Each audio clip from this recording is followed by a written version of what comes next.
and we're continuing to serve the people of Clinton and DeWitt County and Monticello and Bloomington and Decatur and everywhere, because we'll just keep connecting people as we've been doing. The Heart Media Group looks forward to continuing to serve the community for years to come. Your friend in Central Illinois, WHOW. Top of the morning. Thanks for being with us. I'm your host today, Seth Lawrence. The WHOW Morning Show streams to Facebook and YouTube, brought to you by Peterson Insurance, your Pekin Insurance agent in Clinton. My guest in studio today, Heather Purdeu, is the director of the Scovill Zoo in Decatur. Good to see you, Heather. How are you today? Good morning. I'm doing well. How are you? I am good. And you've got a Crawley friend here today. What do you have and who do you have? I brought Jigsaw, one of our corn snakes. And you can see he's really inquisitive, kind of searching around, and he's flicking his tongue around. That's how they sense their environment. That's kind of their way of smelling the environment. Okay. Is by flicking his tongue around. But yeah, I mean, these corn snakes are really kind of docile temperament snake, and so they make really good ambassador animals for our programs. Sure. You know, corn snake leads me to believe they're probably pretty prevalent in Central Illinois given the proximity to corn, but you were telling me not necessarily. Yeah, not necessarily. They're more of a southeastern United States. So you would find these guys maybe like Kentucky, Tennessee, Georgia, just Florida, all of those states there, and they get their name. You can see he's a really pretty kind of orange reddish coloration on the top, but if you look at his belly, like his scales on there, he won't. He's not holding. I can see him though. Yeah. So they kind of they think they get their name from looking like. Okay.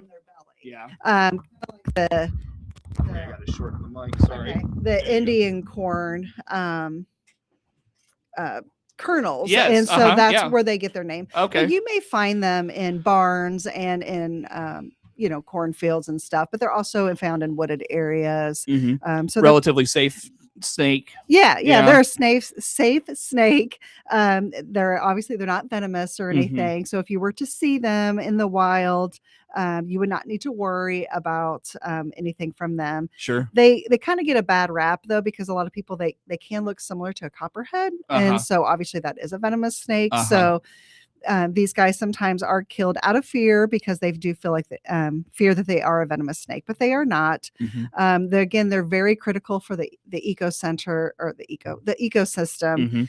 And they eat a lot of small rodents, maybe some other small snakes, maybe some bird eggs, but especially those rodents, the mice, rats, things like that, can spread disease. They can eat a lot of crops. So these guys are very crucial because they help keep those populations in check. Gotcha. Very nice. Is he tough to handle? Like it feels like you were trying to show us his undercarriage a little bit there. It seems like he's pretty strong, a strong little guy. Yeah, I mean they're very muscular. They are vertebrate, so they do have a spine that goes along his whole body here. But you can see I try to support him. I don't want really him to fall or dangle and maybe put a little bit of strain on that backbone. But you can see he is very muscular, very strong. He is very inquisitive today. Yeah, they are semi-arboreal, which means that they are found on the ground and can go up into the trees and stuff. Okay. So you would mainly find them on the ground, but like you could see here, he was going up to the shelf here and moving around. I mean, they could, like in a barn, they could go up to like the rafters and stuff, if needed. So what kind of enrichment things do you do for him at the zoo? What's his day-to-day life like? His day-to-day life, these guys, they don't eat daily. So snakes have a very slow metabolism. So he would eat a few mice probably, and then wouldn't eat again for a week or two. Again, they have that slow digestion. It would take a while for them to fully digest that meal. And so like the feeding part of them is actually... you wouldn't need to take care of them necessarily daily as far as feeding, but you would need to make sure they have the right environment. So for our snakes, we make sure we have a basking area. So that's a higher temperature that they can either warm up there or they love to hide, especially during the day. So we make sure we have lots of hides.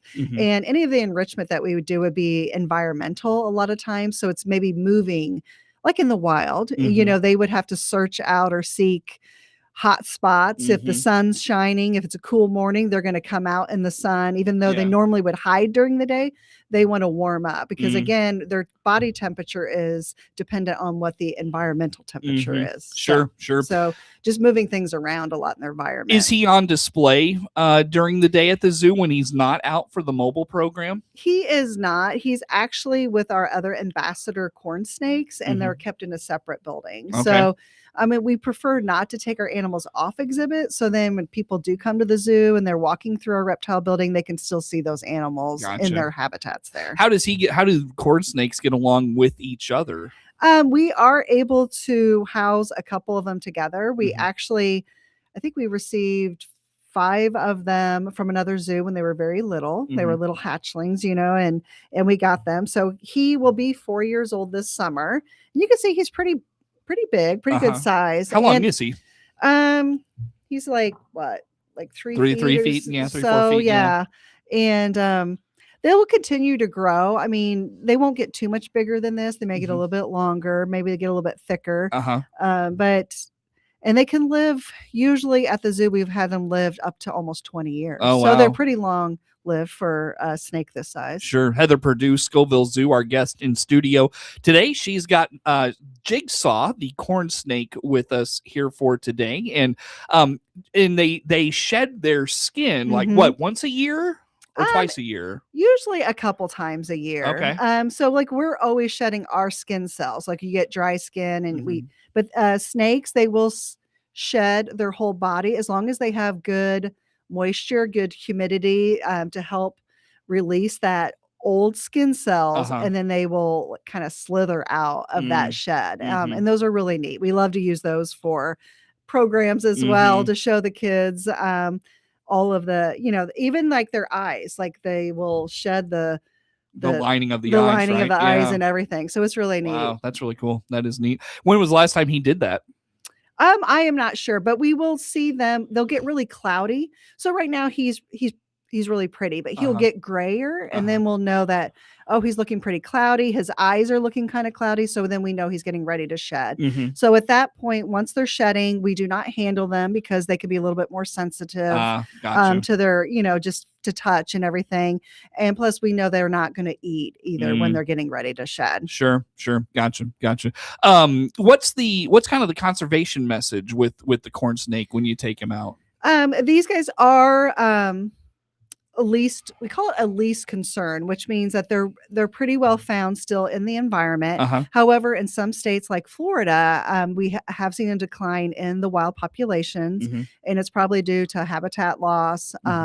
There's a lot of invasive species in Florida specifically that, they would have to compete with. Okay. And so there's always that just general kind of teaching about habitat loss and they need to make sure they have plenty of food and stuff that they can survive in the wild as well. And we also talk a lot about the Not a Pet campaign. So for corn snakes, they are found in the pet world, and I do know a lot of people who have corn snakes as pets, and they could be a great pet for you as long as you do your research. We always recommend doing your research. Again, I just said this guy can live up to 20 years. So if that's quite a commitment for you to make, maybe you should think about something else. But you will need possibly UV, heat lamps. You need to make sure that you have enough humidity, especially when they need to shed. So you might need to soak them. So just do your research whenever you're getting a pet to make sure you are giving them the best quality of care. Sure. Very nice.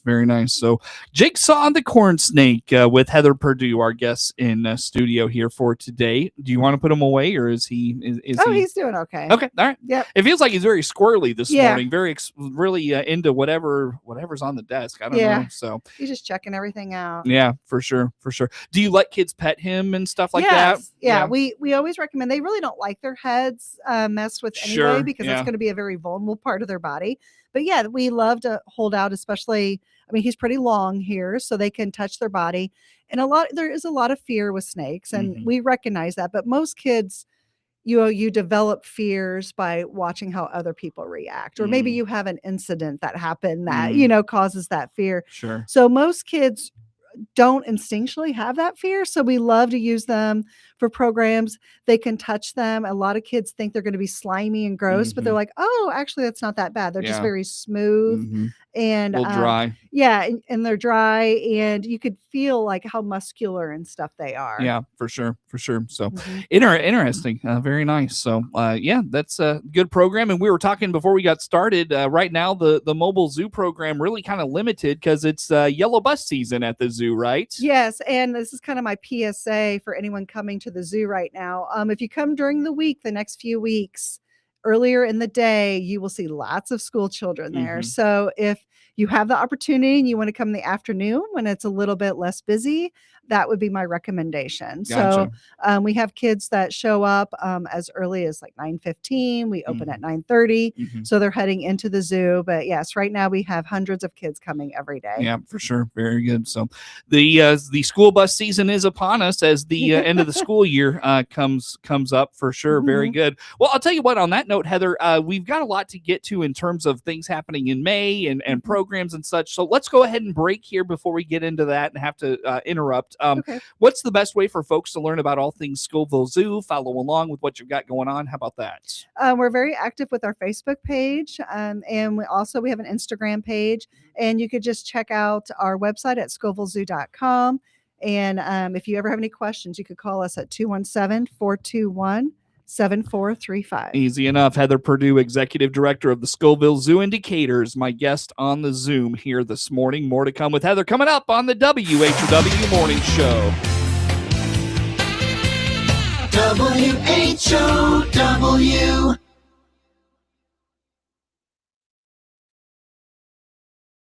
Finding the right employees can be a real challenge these days, whether you're hiring full-time or part-time. That's where the regional radio stations come in. We're here to help you connect with the qualified candidates you need. Check out IllinoisJobPost.com. That's IllinoisJobPost.com. It's part of our comprehensive radio and internet employment campaign designed to get your job openings noticed. For details, just reach out to your account manager. Put the power of radio and the internet to work for you at IllinoisJobPost.com.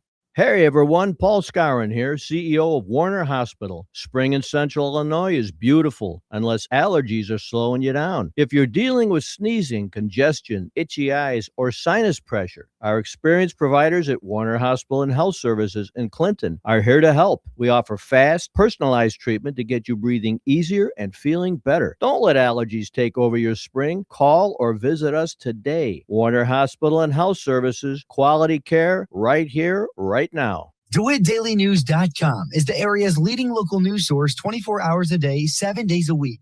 Get the latest local news, obituaries, police blotter, weather forecast, and more with no paywall. Head to DeWittDailyNews.com to get the local information you need to know. Netflix buffering, YouTube spinning, devices not connecting, Zoom calls dropping. Ugh, it's frustrating. Let's end your frustration by signing up for fiber internet in Clinton. Click the Connexus icon at DeWittDailyNews.com. WHOW is Central Illinois' ag station, and that includes providing farmers information on how the commodity markets close each day and week. I'm Todd Gleason from Illinois Public Media, University of Illinois Extension, inviting you to hear the daily closing market report weekday afternoons at 5:06, and on Saturdays, tune in for Commodity Week with a review of the week's markets at 8:30 in the morning, all on WHOW AM, FM, and streamed online. Your friend in Central Illinois, WHOW. Once again, a good morning. Thanks for being with us. I'm your host today, Seth Lawrence. The WHOW Morning Show streams to Facebook and YouTube, brought to you by Peterson Insurance, your Pekin Insurance agent in Clinton. Again, my guest in studio today, Heather Purdeu, director of the Scovill Zoo Indicator. And Heather, the new season at the zoo is off and running. And how are things going so far? Everything's going very well. We've had some cooler weather where we've had to kind of wait moving some animals out. We did get them out, but now it's getting cool again this weekend. So we will be moving a few animals back in, unfortunately. Okay. But hopefully everything will warm up again and we can keep those animals outside, because I know when people come to the zoo, they love to see like the sloth out, but she is one of the ones that's very sensitive to cold temperatures. So we've had to move her in just to keep her nice and warm and toasty. Gotcha. We had some gnarly weather in March or in April. Yeah. How'd the zoo handle some of those things? We did actually very well. I know like we had some more extreme storms that came up north more towards this way, but the zoo itself has not had any like really tree limbs down or anything from like all the wind and the storms that came through. Just a lot of rain, just like everybody else has had. How do your animals handle those situations? A lot of animals, if we're expecting severe weather, our keepers will lock a lot of our animals into buildings for those animals that do have buildings, like our cheetahs or mountain lions, just for out of precaution. You know, if we were to have not even a tornado, but like strong winds that take down maybe a tree limb or anything like that, and that would go on an exhibit fence, we want to make sure our animals are contained inside their building. And you don't want cheetahs running around Decatur. Yeah. So plus it's for their safety as well. Sure. And a lot of animals that are outside, they still have roofed areas. And a lot of them, I mean, it rains in the wild. They just seek shelter during the storm, and then once the storm has passed through, they're back out. Yep, sure. Are there any animals like I think of like the camels? They get like super wet. Maybe they get like stinky or something like that. They have a barn as well, so I think they will choose to go into their barn. Yeah. So they do get wet, and especially our camels right now, they still have their winter hair. Yeah, right. And so they're starting to shed. But a lot of their some birds, like their feathers and like the fur, it really kind of runs off of it. And so, they are just kind of made for all weather. Sure. And so they really don't get as saturated as you think they might. Interesting. Gotcha.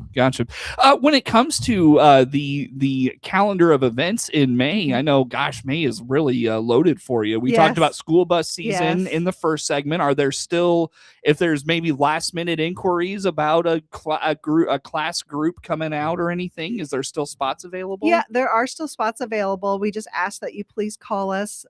Again, it's 217-421-7435. I've had some teachers emailing, and we've talked to them on the phone. We'll check our schedule and let you know. We have some capacities. The zoo itself, we can have quite a few people out in the zoo.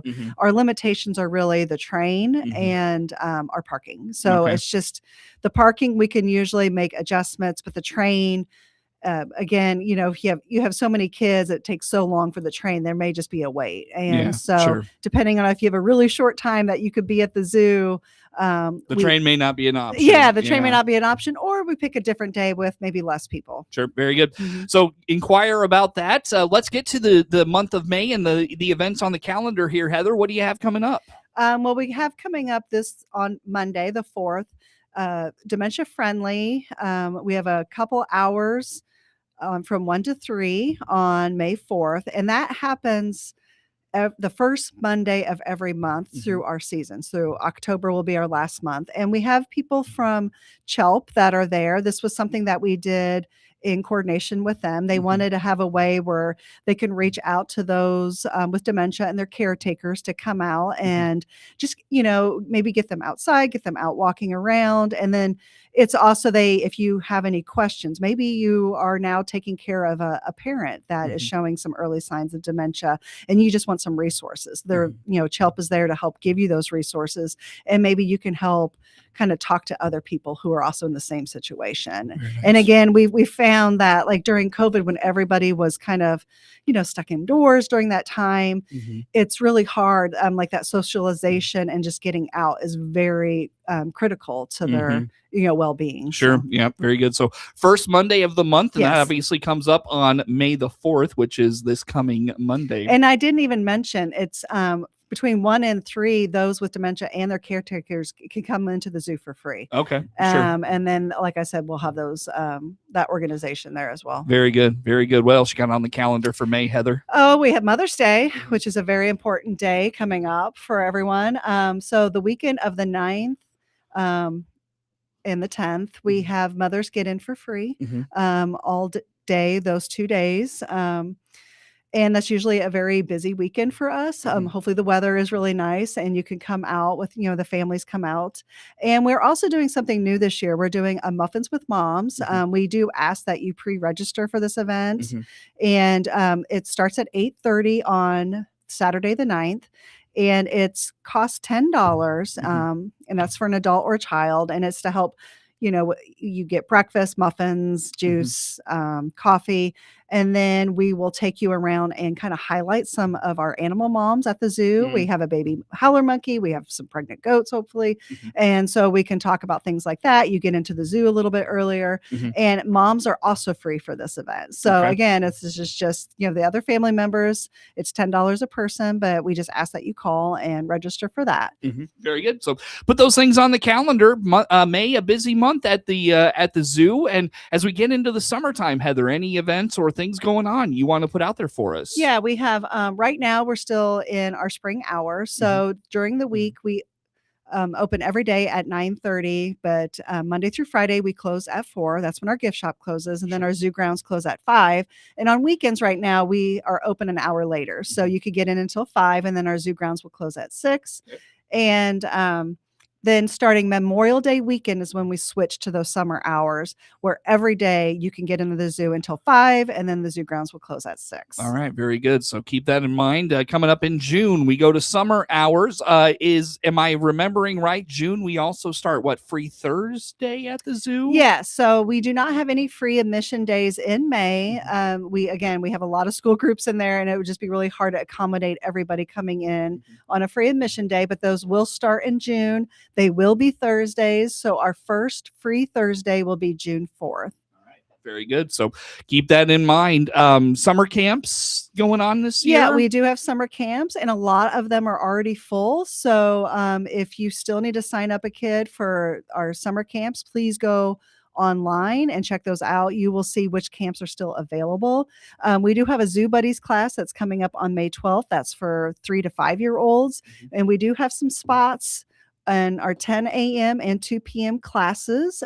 And the theme for May 12th is Gung Ho for Goats. All right, very good. Heather, how do folks learn about all things Scovill Zoo? They can go to our website at scovillzoo.com, and they can check us out on Facebook. Very good. Heather, always good to see you. Thanks for coming out today. Thank you. Heather Purdeu, Executive Director of the Scovill Zoo Indicator, our guest here on the morning show. Network news comes your way now.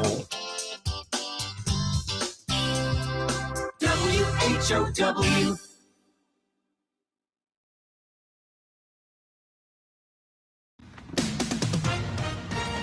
With SRN News.